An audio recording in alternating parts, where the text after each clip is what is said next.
What happens when the United States government begins working with one tribe, signs treaties with that tribe, signs land patents with that tribe, creates reservation lands for that tribe, and then all of a sudden begins working with a second tribe, thinking it is actually working with the first tribe, and gives that second tribe the treaties, the lands, and the government?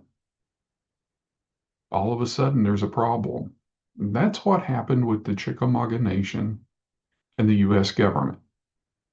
The United States government began working with the Chickamauga in 1817 with a treaty for reservation land in Arkansas, north of the Arkansas River.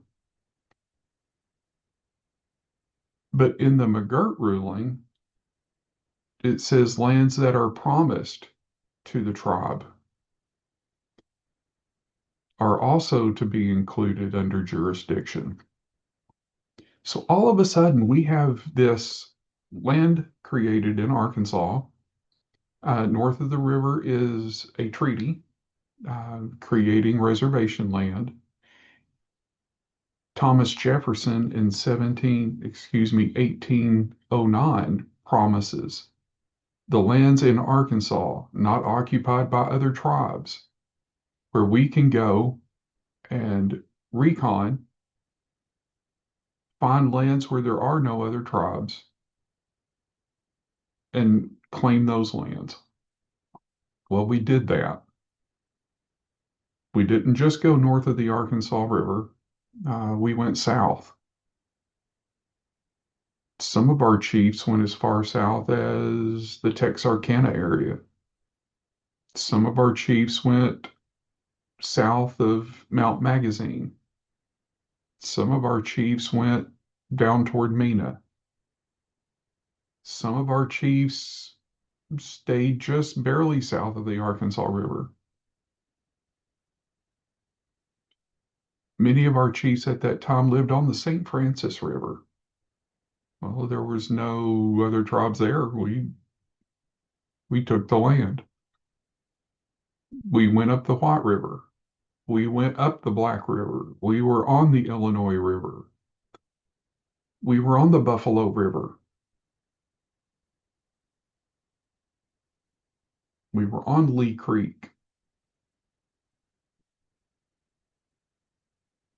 We were on the Pettigene Creek, Pettigene River. We were all over the state of Arkansas.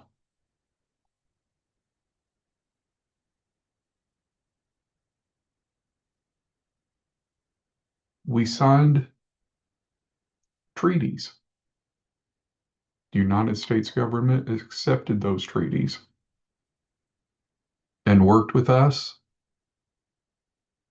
And then 1839 rolls around. The United States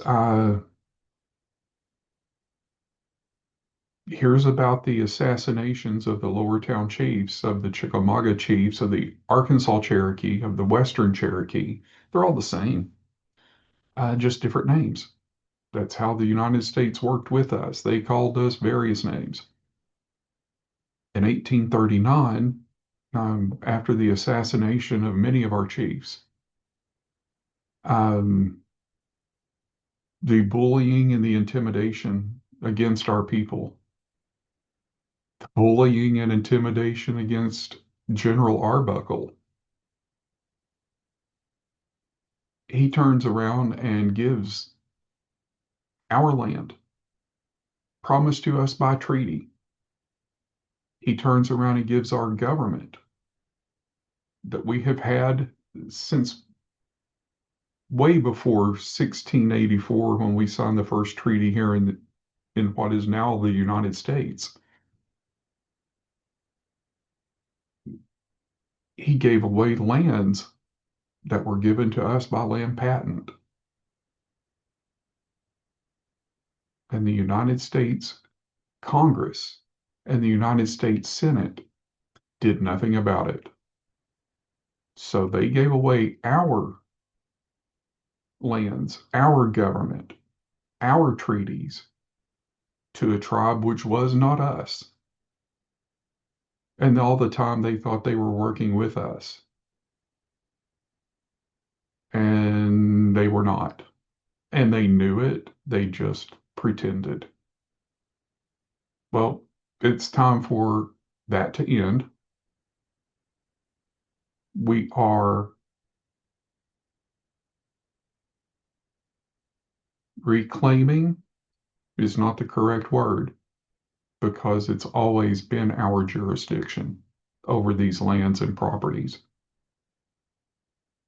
over our government, over our treaties.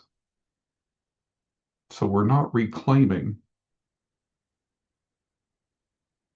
we are just continuing the jurisdiction that was given to us by the United States government, beginning with Thomas Jefferson in 1809, promising us lands in Arkansas west of the Mississippi River.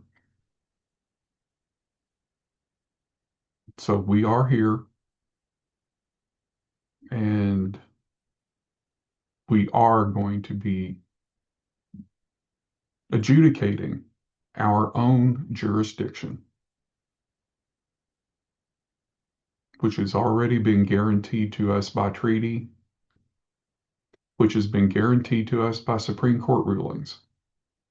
And we are not surrendering our sovereignty.